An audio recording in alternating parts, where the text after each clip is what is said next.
Good evening, everyone. I welcome all of you to the last talk of the day. So today we have with us Ms. Samruddhi Patil, who is working as a cybersecurity consultant at Deloitte, Ireland. So she has got 2 years of experience in cyber threat intelligence and malware forensics with a demonstrated history of working and dealing with advanced threats in the cybersecurity industry. So she has worked for clients in different domains such as manufacturing, automobile, logistics, energy, retail, food and beverages, and IT and telecommunication.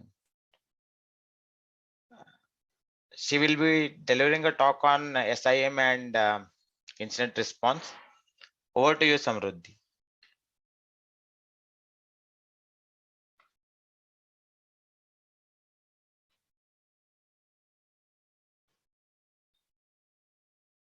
You are on mute. Sorry. Hi, everyone. I'm Samruddhi. So today I'll be talking about incident response with focus on SIEM, that is Security Incident Event Management. So let me share my screen.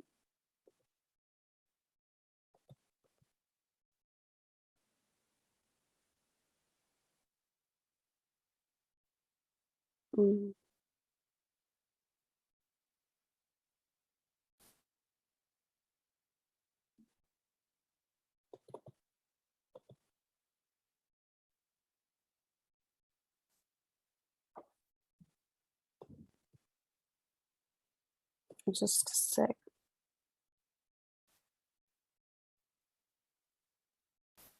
Yeah.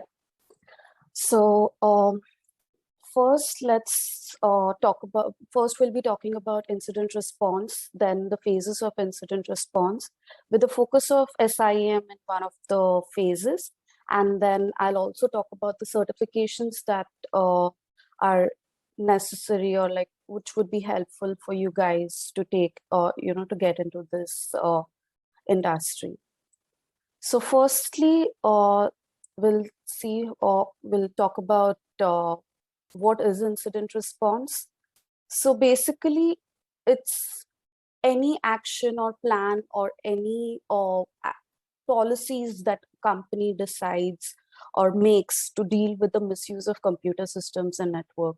It can be as futile or as small as, an employee exporting a sensitive document, or it can be an external attacker hacking your systems. So the goal of incident response is to detect and halt attacks, minimizing the damage and obviously preventing future attacks. So what is the need for incident response? Well, we all know that cyber attacks are increasing exponentially these days. So, and the cost for dealing with an attack is more than preventing it. So as we say, prevention is better than cure. So all companies these days are giving more focus on incident response. So when it comes to incident, first we need to be clear about what is an event and what constitutes an incident. Every incident can be an event, but every event is not an incident. An event can be as small as someone logging in or someone just clicking on any link, or any activity that a user does is an event. But incident is an adverse event. That is when someone is doing harm to your system. That is when we constitute an event as an incident. The main thing in incident response is people, process, and technology.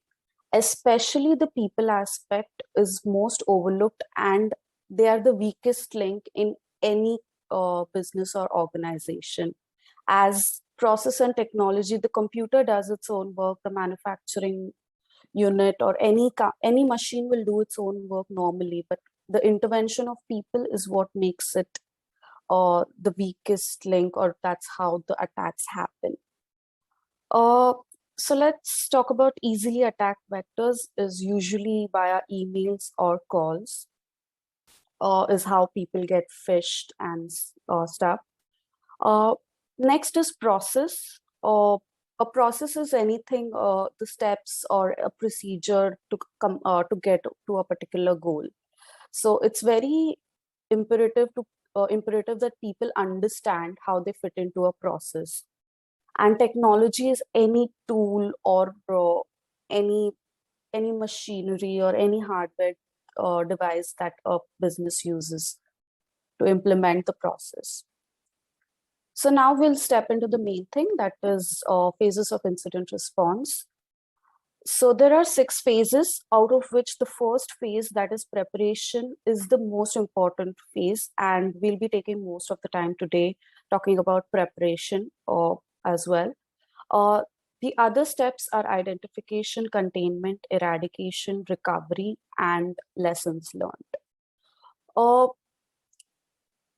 Preparation, why I say, is important because if you're not prepared to deal with an incident, then when an incident strikes, it's having an incident response team is of no use. So preparation is the foundation and basic of any cyber team. So what we'll be talking in preparation is understanding and documenting the project or organization assets. We basically will be doing a risk assessment to understand what are the risks and threats and stuff like that. Then we identify the policies, then develop a cybersecurity plan, and then develop a cybersecurity response plan and playbooks. We'll discuss each of these in detail. So first is risk assessment. So what we do in this particular step is we identify our assets. So anything that our company or like an organization use, from data to hardware or even reputation. So if you take GIT as an example, your data would be the student and employee, that is professor data. Any course structure would be an asset. And reputation, obviously, because anything happens to your reputation, or the brand goes down. So it's very important to focus on the reputation as well. Then comes threat identification. So what are the elements that can target your system? How can it be targeted? It can be your any software resources. If you're using a Zoom or meeting, there is a threat that some unknown person might come in and be a part of it and create a havoc. So these small things are also constituted as a threat. Then we identify the vulnerabilities that surround to our assets. These vulnerabilities can be they're usually published online, and that's why it's very important that we keep patching our system. You guys know that every other day you get an update on your mobiles and stuff like that, but that is due to the vulnerability that they are patching. So it's very important that you identify the vulnerabilities and patch them regularly.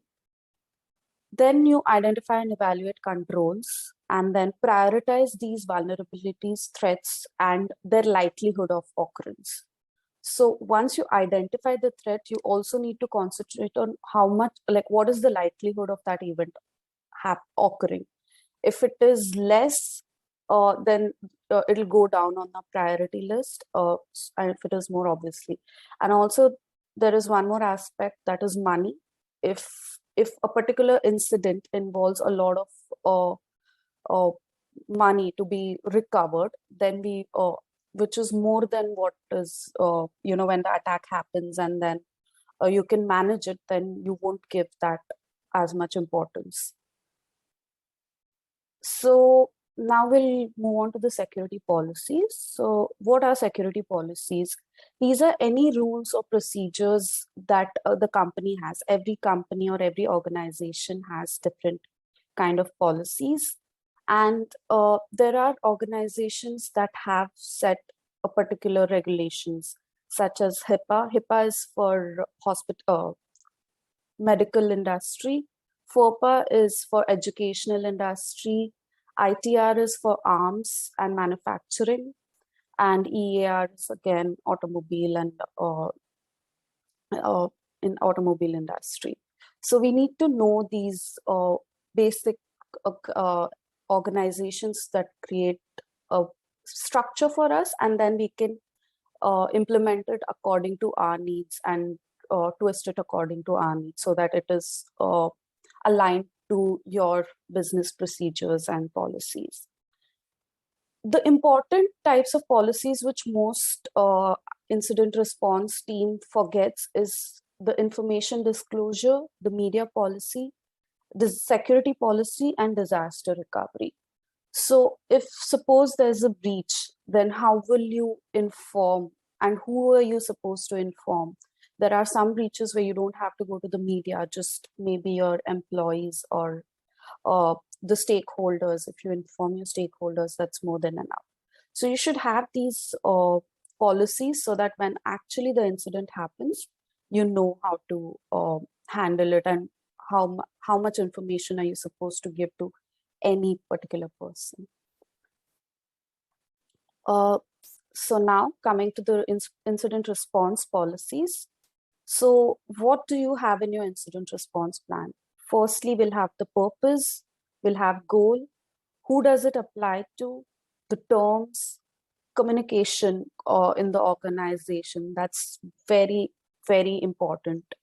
Then the teams that perform the IR functions and what are the functions in IR that has to be performed, and then the contact methods for public safety, etc. So for a cybersecurity plan, what we do is we plan and build a strategy on how to address risk in organization. We list down the best cybersecurity practices. Then we have monitoring and alert systems. Monitoring and alert systems are very important for an incident response team because these will give us feeds for our investigation. These will give us like how and when the incident happened, who's involved, and what assets are involved, etc. is given by the monitoring and alert system. There are organizations such as NIST and SANS who have listed out the incident response cycle, and we are following one of the phases is by SANS. So these provide basic guidelines to how to build your incident response plan. Firstly, we need to identify the processes. Again, incident mitigation to remedy the situation, and documentation. Documentation is very important in incident response because in this we'll be documenting how it was found, when it was found, and what steps were taken to mitigate them. These are important in future aspect also. So if the same incident happens again, you can just refer to your documents and follow the procedure that was followed before, which will reduce your time in strategizing and containment process. So yeah, we'll be talking about incident alert mechanism and forming a team, contact details, etc. in detail again. So what are in incident alert mechanism? Basically, we have a document where we list down all the key stakeholders in the company whom we are supposed to contact in case of an incident.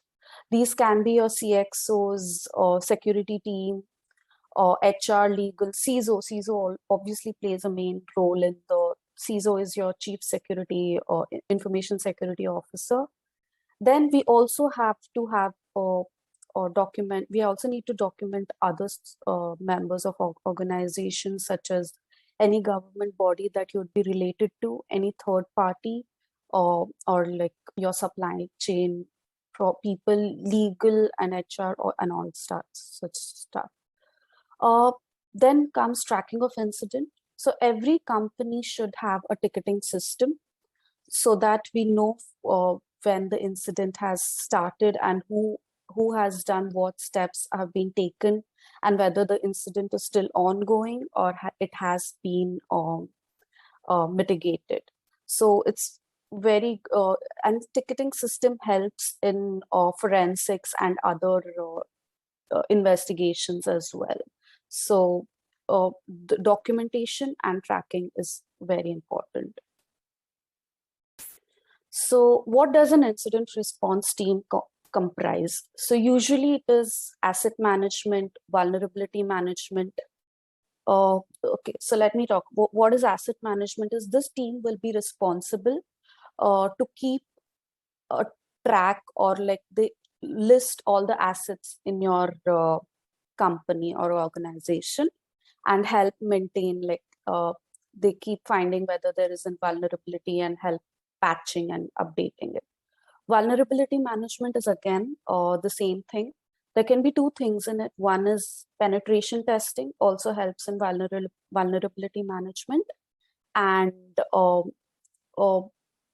your normal vulnerability test. So you can use, there are open source tools as well, which a normal student can use, such as OpenVAS and stuff like that, for finding out vulnerabilities in your website or any asset. Then comes Security Operations Center. This team is involved in monitoring all the flows, network flows, and stuff, and events in your organization. Then comes Identity and Access Management. These people are mainly important. Mainly they handle password authentication and authorization, a part of the organization, which is usually the Office 365 or Google client or whatever system that you're using. So identity and access management usually focus on that aspect. Malware analysis, forensics are the teams which come in, like they come into picture when actually the incident happens.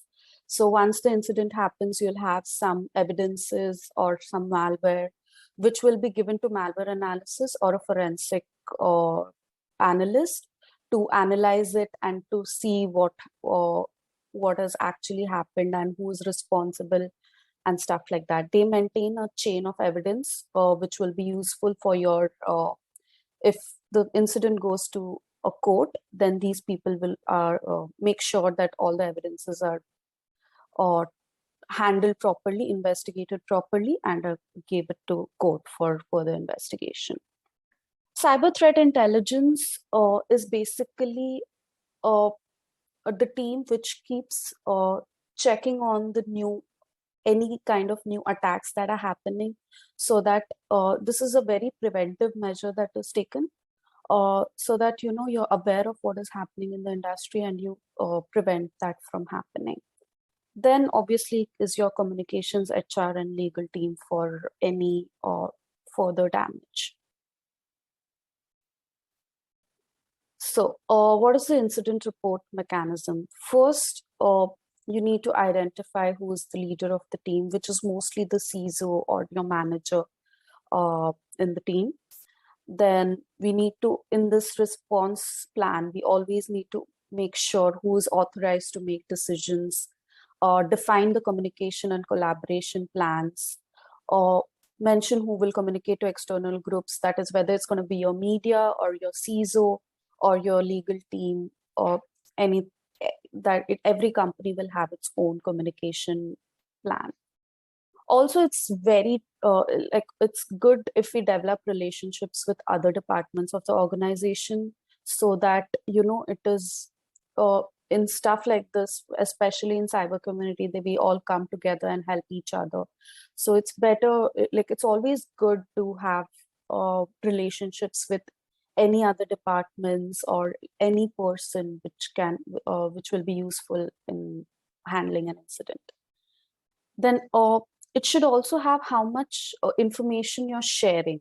Too much of information is also not good for your business, and not sharing is also not good when it comes to an incident especially breaches.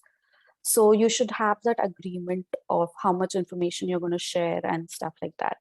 And what are the reporting requirements? Where, like, what is the minimum thing that you need to document? Mainly, it should be the IOCs, attack vectors, what exactly happened, uh, which assets were targeted, etc. These are the basic things that has to be reported. Now that you've made the incident response plan, it's also important that you test it. So how you test it is either there are three things: the read through, tabletop, and simulated attacks. The first one is very basic. You just make your team read through the documents and stuff like that. Tabletop exercises is where you come up with an incident, and again your team discusses on how to basically solve those that incident. Uh, Simulated attacks is an intrusive kind where you actually simulate an attack and your team is supposed to test it.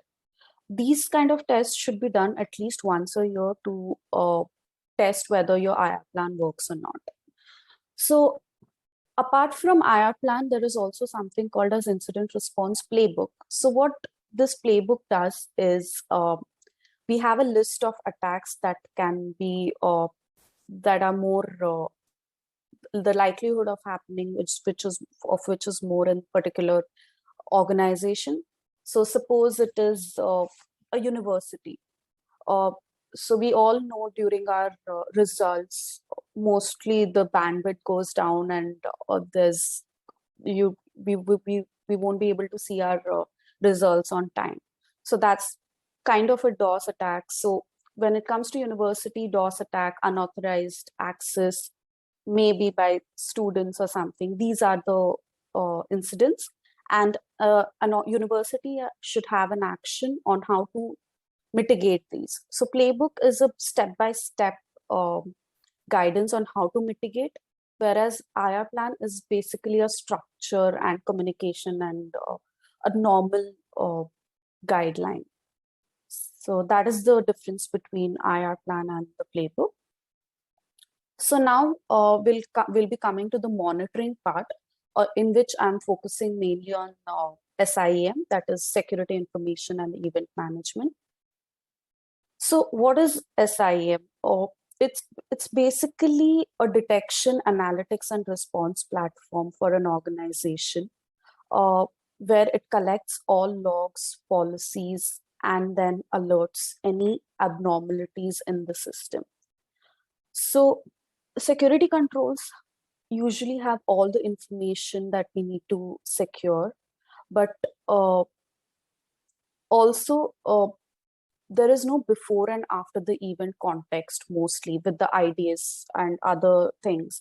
But when when SIEM is concerned, it will have all the context, what has happened before the incident and what has happened after the event occurred. So that is the advantage that SIEM gives. So, and it is most of the tools will give you a false positive, and SIEM helps you to reduce these false positives. Successful attacks on computer system rarely look like real attacks, except in hindsight. If this were not the case, we could automate all security defenses without ever needing to employ humans. So it's very human intervention is very important in incident response, though we have all the tools and everything to detect, but the human what do you call, the sixth sense, or like the human thing plays a crucial role in actually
Sorry, sorry for that.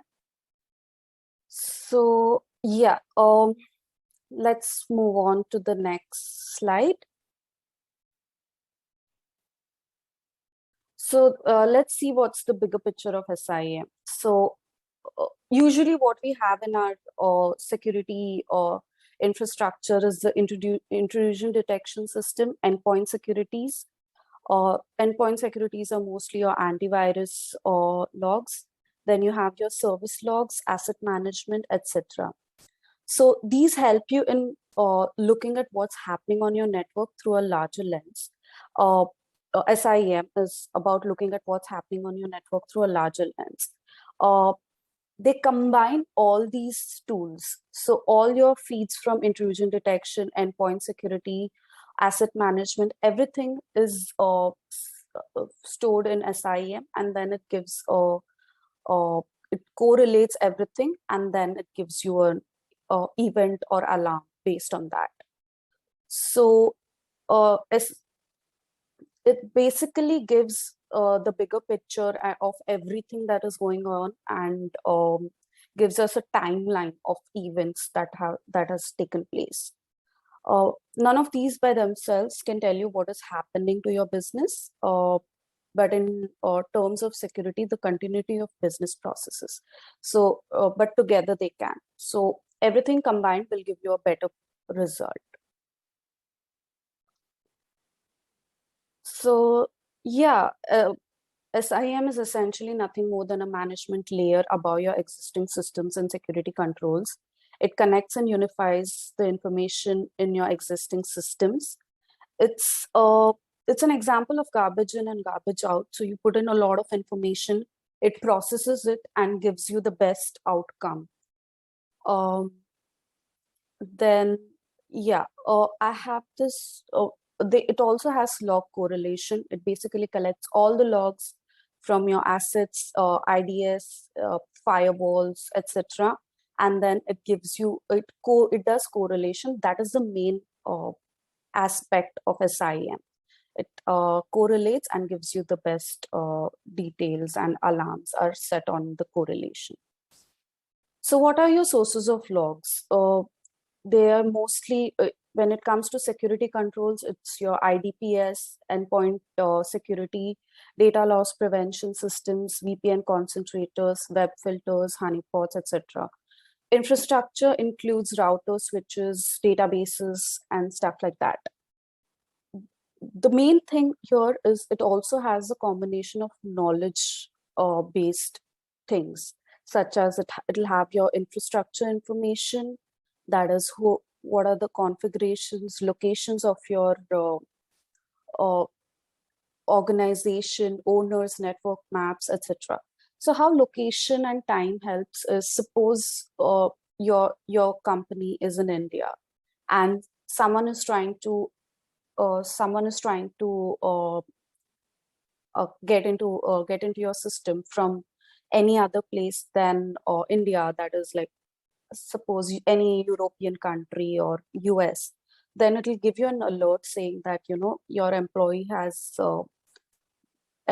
logged in through different country, which is abnormal. So it will raise an event like that. We can do that in terms of time. So suppose any employee is not allowed to log in after the office hours, so we can just set weekdays from 9 to 5. Anything after that will give you an alert. So knowledge helps in business aspects as well. So then we have business information, the business process, partner information, etc. All these are the sources of logs for SIEM. Now this is a picture and we'll see how the 10.100.20.18 system has initiated a database copy using the US sales account to remote host into 10.88.6.12 account. So what this system here has done is, okay. So the system here, the 10.100.20.18, has accessed the software inventory from Pennsylvania, has logged in via the accounts receivable thing from the accounting IT account, and has remote hosted 1088.612 to get some information out of it from Boston. So this is the clear picture that we get in an SIEM system. So who has accessed it, from which country or which place, and what information they're accessing. We all get this picture from SIEM. So it's also very important to manage the logs that we are handling. It's important to know what log to capture, what are the log retention and storage. Usually some companies keep it to 6 months, some keep it to 3 months. So it depends on your needs. Then what log protection, how they are to be protected, and log analysis. Analysis is usually what we do while analyzing any incident, that is, and automation is the key for log analysis. So this is the main and basic step that for preparation. This was the longest. The later steps would be like shorter and stuff. If you guys have any questions about preparation phase, you can ask me now.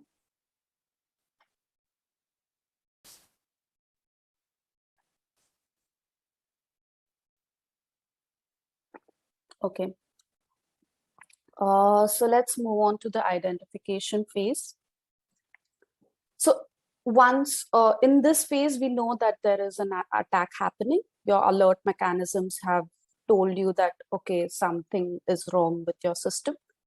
So now we need to see what are the attack motivations, whether that attack has any financial gains. So financial gains or business advantage. These attacks are usually done by state-sponsored attackers, competitors, or whether it's for a personal gain. Whether it's an insider attack, whether an employee is a raised employee is doing something or taking information out of the company.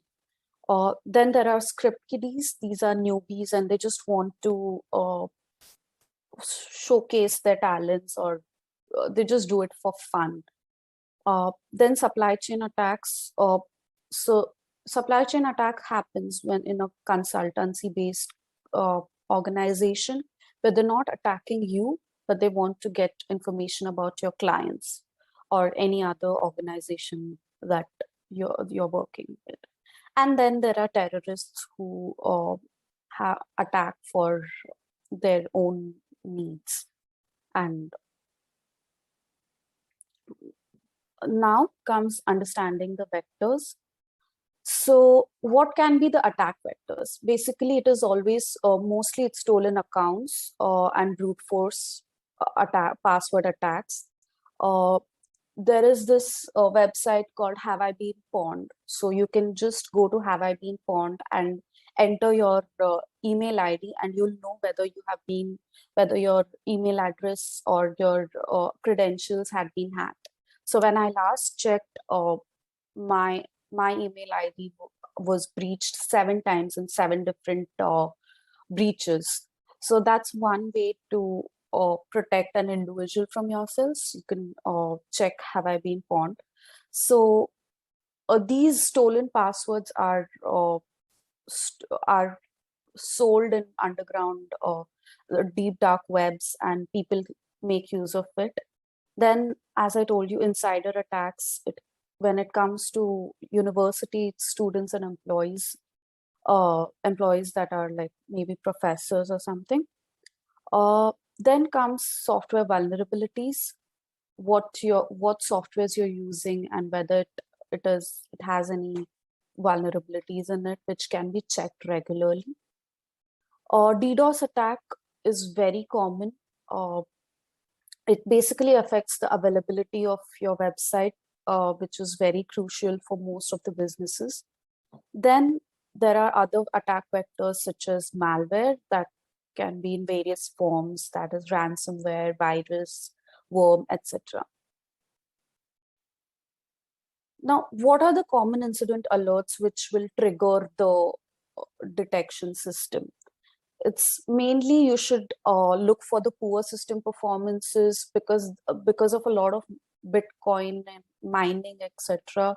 So system performance, whenever it's affected, you should know, because usually what happens with crypto miner is they won't do anything else. They won't be doing any, they won't be accessing any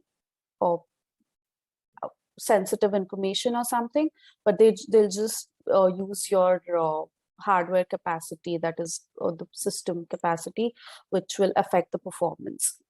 Any unusual traffic patterns would be a common incident alert. Storage capacity maxing out, or else any unusual user behavior. Suppose a user is logging in at 2 a.m.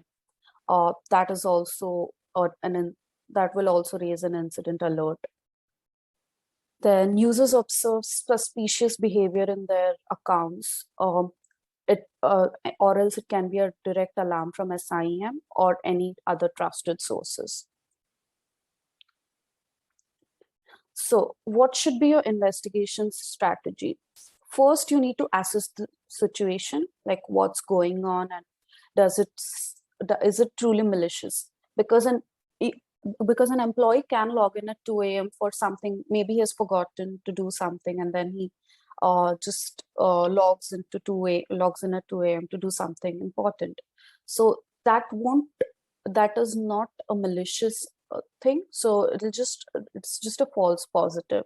You need to contact that person and see if he's doing any normal procedure or if he's doing any malicious activity. Then we need to classify the incident and begin further investigation. So we have 6 levels of incidents. So level 1 would be unauthorized access, 2 would be denial of service, 3rd is any malicious code or any malware, that is malware. 4th is improper usage. 5th would be any scans, probes, or attempted access. Any attacker trying to get into your network is level 5. And then 6th is the investigation of the incident. Now, next step is to figure out what systems are involved in the breach. So what data was accessed, who did it, and does your log show anything else? So suppose your network, your network is being hacked, or like there's any unauthorized person in your network. So what data has he accessed, and what is his IP address, and does the log show that if he has accessed anything else, or if he has been in the system before this particular incident was raised? Then we will move on to the data sources. So what would be our data sources is the copies of the hard drives, memory, network device logs, application logs, and system logs. After we have all this information, we'll create indicators of compromises, that is known as IOCs. So we'll create a list of indicator of compromises and run them again in our system, check if it was there before, and if it is still there, we'll just sorry, I'm just seeing the questions now. First one is how to implement, is there any framework? Yeah, so the framework that I'm referring to right now is SANS framework, which has the 6 phases. And if you go online and check about it, you'll have a detailed structure of how to implement these frameworks in any particular organization. You'll also have industry specific frameworks, but mostly we always use NIST and SANS frameworks. These are very important frameworks that we use. The next question is difference between SOC and SIEM. So basically SOC is Security Operation Center, which will include people and processes. whereas SIEM is just the tools that you use. It doesn't consist of any people involvement or something. So a SOC is basically a team. A SOC, we call it a SOC team, and SIEM is just the tools that you're using. The SIEM tools are used by a SOC team to investigate the incident. Next question is, can you suggest some SIEM tools for practice in our home network? Well, I don't know if there's any this, but I do know that there is a Splunk basic trial that you get for a week, I guess. So you can also get Splunk fundamentals certification for free. And when you're doing that, maybe you get like a week trial or a week's trial or a month's trial, which you can use for practicing. Any tools and courses online to improve our skills? Tools, well, I would suggest Splunk is the free tool that you might get. I have certifications in the end that I would recommend you guys to do. So I'll cover that later. Tools that we use majorly in the industries are Splunk. Splunk is really good. Google has come up with Backstory, but it's fairly new in the industry, so we don't have much courses and stuff on Google Backstory, but that's going to be the next big thing. So right now it's Splunk and IBM QRadar, Alien Vault. These three are pretty good and mostly used in the industries. Sorry, I'll keep checking the chats for any questions. You can keep popping them. I will go through it when and how I come across it. So yeah, next. So now we are done with the detection. Next is containment. So once you're detected the incident, you have to contain it. Mostly this process deals with disconnecting and blocking your hosts and stuff like that. So we try to limit the scope and magnitude of the issue so that the infection doesn't go across the whole network, and it's just limited to the systems that are currently affected, maybe one or two or something. So initially the attackers will start first get into one system and then try to go across the system laterally and harm other systems. So what we try in containment is take out the root system which has been affected and contain it. So the three options for containment are disconnect the affected system, shut down all systems immediately, and continue to allow the system to run, but monitor them closely. It depends on how severe the incident is. So we can opt from one of these options. Mostly what we do is we disconnect the affected system so that it doesn't harm any other system. We also need to think about keeping critical resources online. So suppose it's an online platform or Amazon, which the whole and soul of the Amazon company is their online platform. So if you disconnect that, then your system will go down, like your whole resource of income goes down. So you need to think about the containment strategy, keeping in mind your critical resources. Then make sure the business unit is aware before you start shutting things down. Important things to remember during containment is, firstly, you need to reduce damage, minimize corruption, what effect it has on your service availability, how much time you need to implement it, and how effective it is, whether it's actually going to contain the incident or not. Next is eradication. So actually, in this phase, we actually get rid of the problem. We clean up everything. So we uninstall the infected software, we run the antivirus again, we rebuild the affected system or by, rebuilding the entire OS. We patch the vulnerabilities or take down anything that is affected. We block the IOCs. IOCs, as I mentioned, it can be IP address, it can be an email address, or any kind of indicator. It can even be a file, or account, or anything of that sort. Then we notify beyond the incidents response reporting chain, and anyone involved, any stakeholders that will be affected from the incident is notified in this process. Then is the recovery phase, where once you have contained, then you recover, and here you bring back everything to normalcy. So you have done your eradication, containment, and all that. So now, after doing all that, you should make sure that your business is back to its normal condition. So that is what this phase focuses on. So restoring services will reduce redundancy or rebuild the processes. Please make sure that everything is patched. Patching is really important in our system. You should always patch your systems regularly. Even if you're using your mobile, please keep updating them frequently. Then validate your systems, whether it's working as expected, and whether all components are operational, and whether your data information is intact.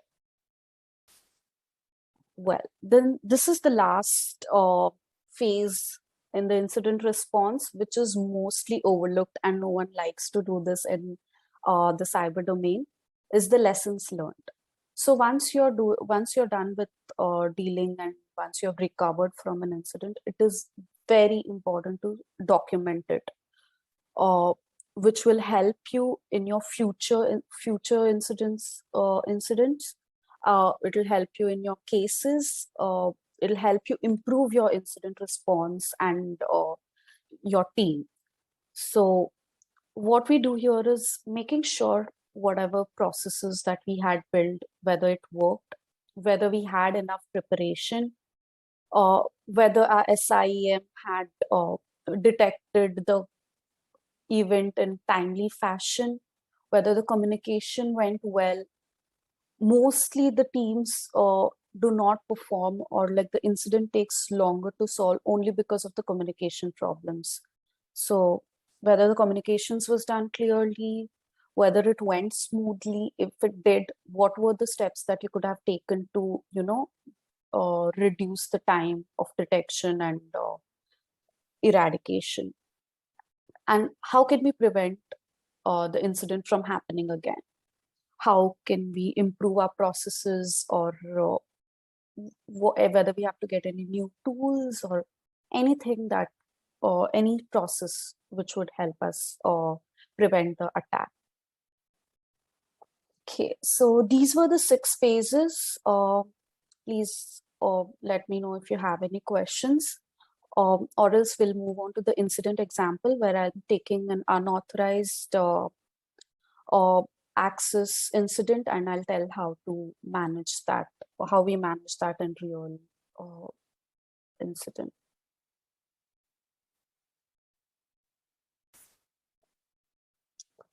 Well, so we'll be taking handling unauthorized access as an example. So what are the main thing by which an attacker can get access to your system?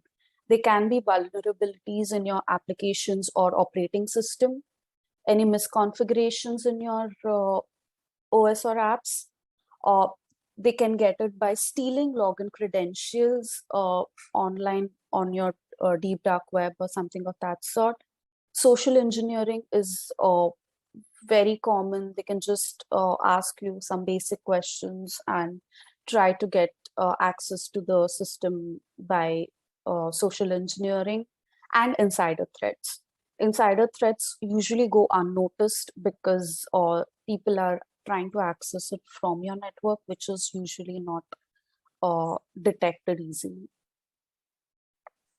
Then there are IP spoofing, tunneling and covert channels, and covering all traces. These are the attack vectors on how attackers might target you. So how you can detect these or what are the signs of root access is any suspicious tools you find in your network, any weird traffic, any abnormal traffic that's going on, or like changes to system configurations, system files, libraries, any accounts that has been created which is not normal, and increase of resources, the bandwidth, unavailability of systems.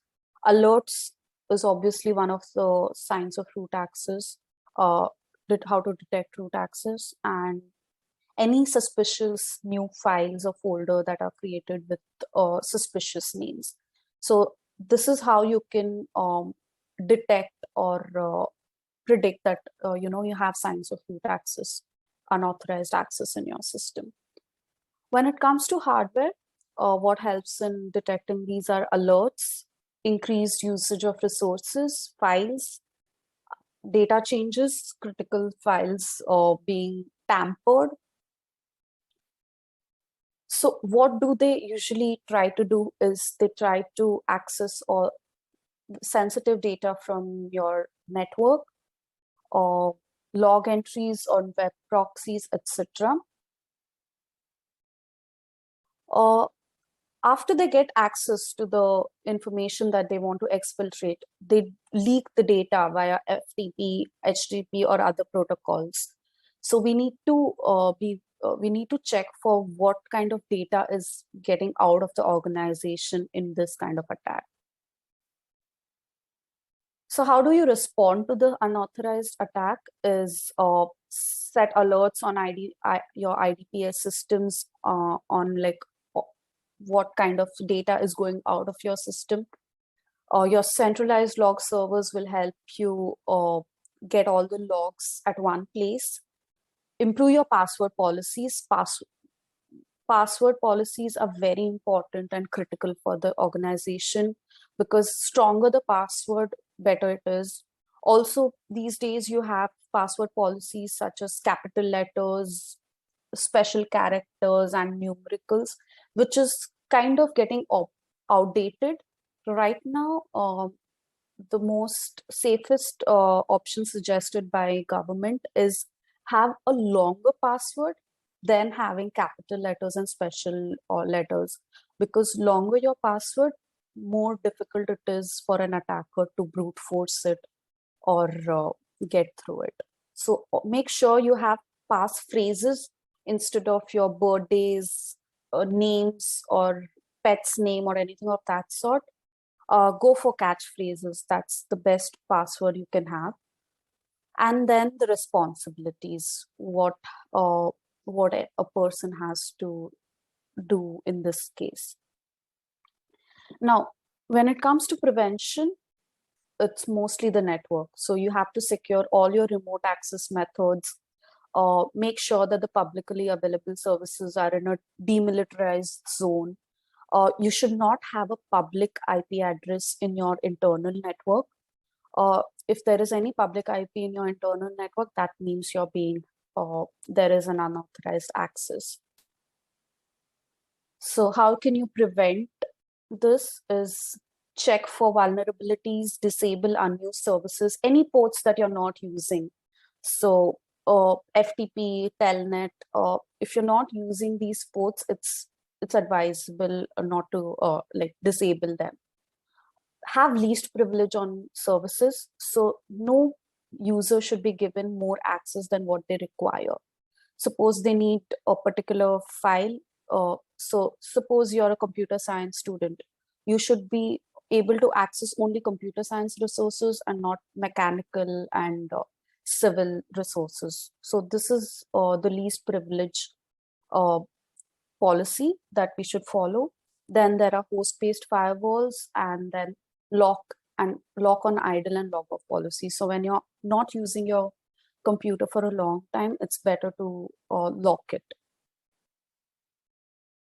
How to prevent them is by using strong password policies, authentication, create standards for ANA. ANA is basically your authentication and authorization.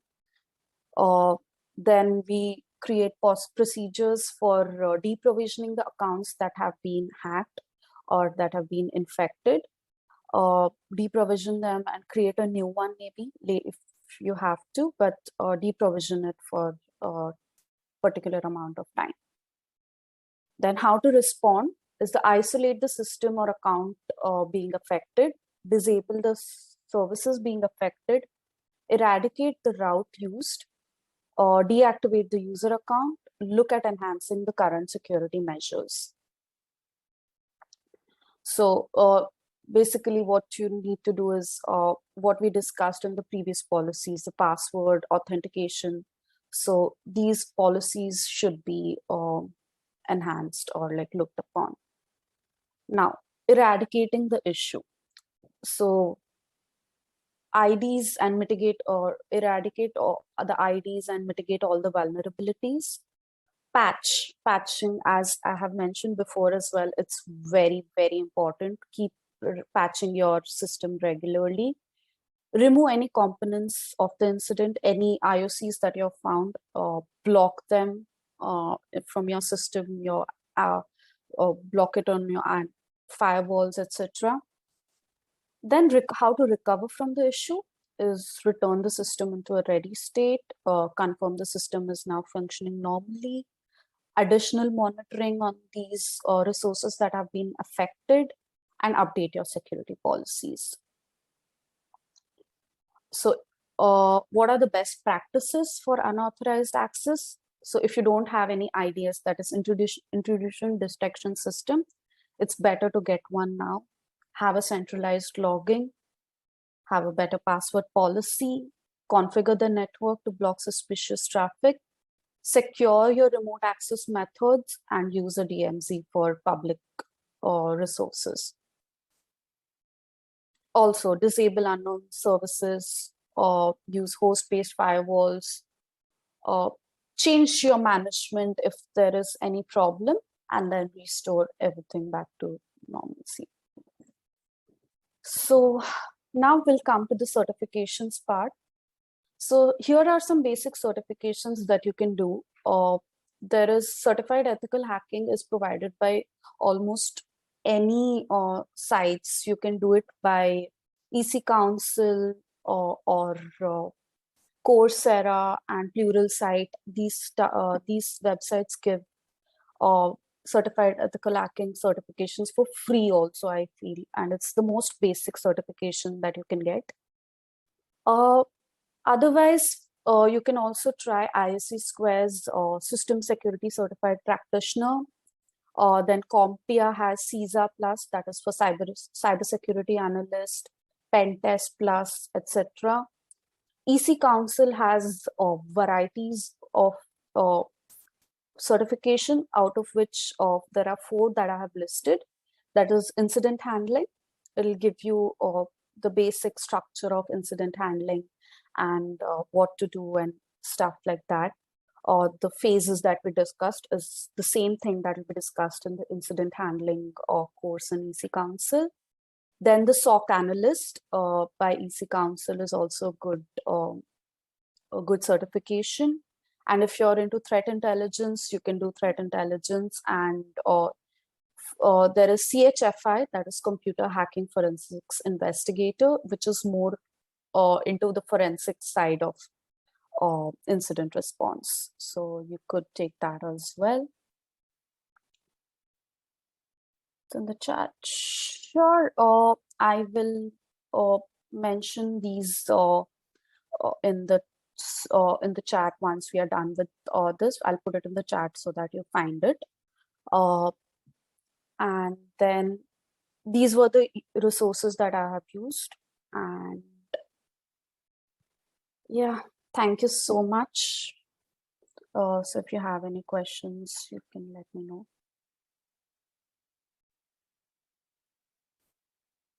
Samruddhi, I think there is a question that's stating Yeah. that can you please write down the sites in the chat. Yeah, once I'm done, I'll just copy paste the sites and put it in the chat so that it's available. There. I'll do it right now.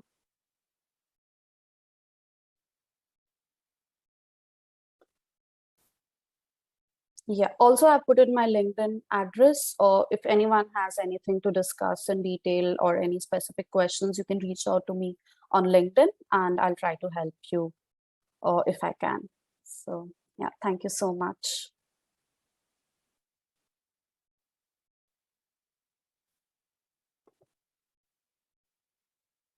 Samruddhi, I have a question. Yeah, sure. Like, is there any possible way that we can protect our mobiles apart from using, means most of the times our mobiles are unlocked, they don't have password, security system or anything. Is there any other method that can we still safeguard our mobile and our data from through which it Well, may be hacked or it may be leaked from a phone? yeah, so main thing is first have a good password. It's better to have a long password. Like nowadays we have this numeric passwords and which are like 4 digits or something. It's better to have catchphrases instead. You do have an option of moving towards catchphrases like alphanumeric passwords instead of just number passwords. And then you have antivirus systems for your phone as well, which you can use to detect any suspicious attacks. iPhone does a very good thing that it actually has a system inside and it keeps telling you if there's any unknown traffic in your this. But for Android, I'm sure you have uh, uh, you can use any mobile antivirus system such as Semantic.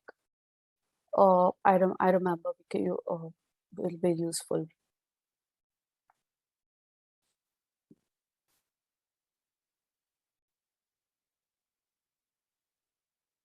Okay, thank you, Samruddhi. I think this Thank you will so be really much. helpful. I hope all the participants who are listening towards you and getting all the inputs from you will definitely go through all your suggestions, whatever you are given. It was a wonderful session, though it's every day's day-to-day incident that people are still, they need to know how to protect their data, how to protect their password, or what are the different methods. So it was really helpful to each and everyone. It was a wonderful session. Thank you so much. I hope it was useful. I will put in the certifications in my in the chat right now so that I think people can. there is one more question, Samruddhi. Yeah, sure. Ma'am, how the resource gets validated in DMZ, like internal network to DMZ?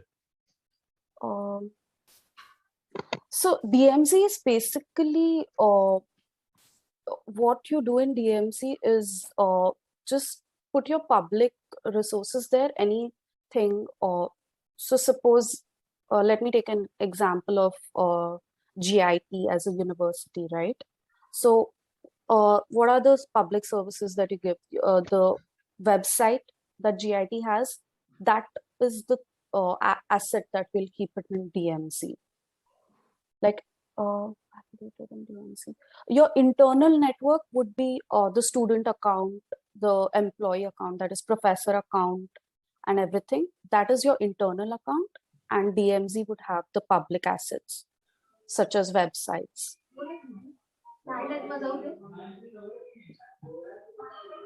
I hope I cleared your doubt. Yeah, even I think I can add DMZ is nothing but demilitarized zone. So it is like Demilitarized. something where it is a little authentication is required there also.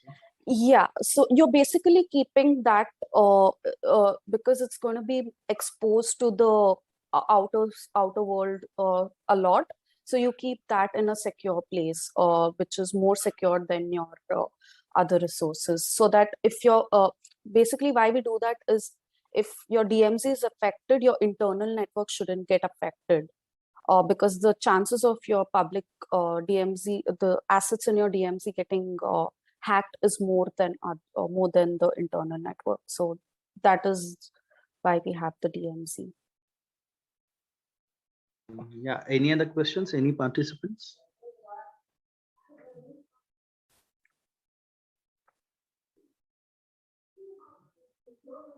I just want to thank Samruddhi for accepting our invitation and delivering a Thank wonderful you talk. so much.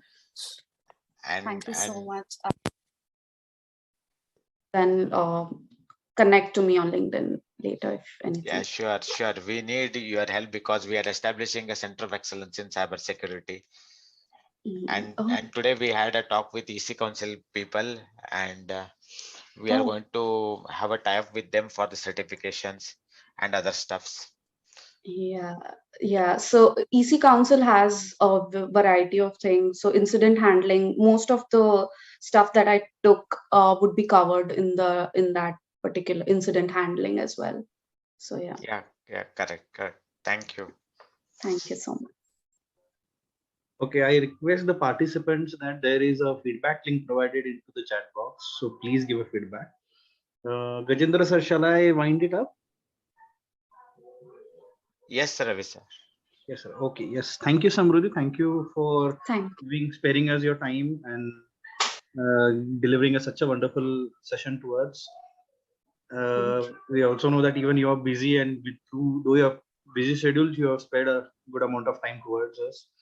So though it's late, still, okay, we appreciate a lot about you, and we hope that your cooperation will be there ahead in future with us and GIT with us continuously. Okay. Definitely. Yeah. Yeah.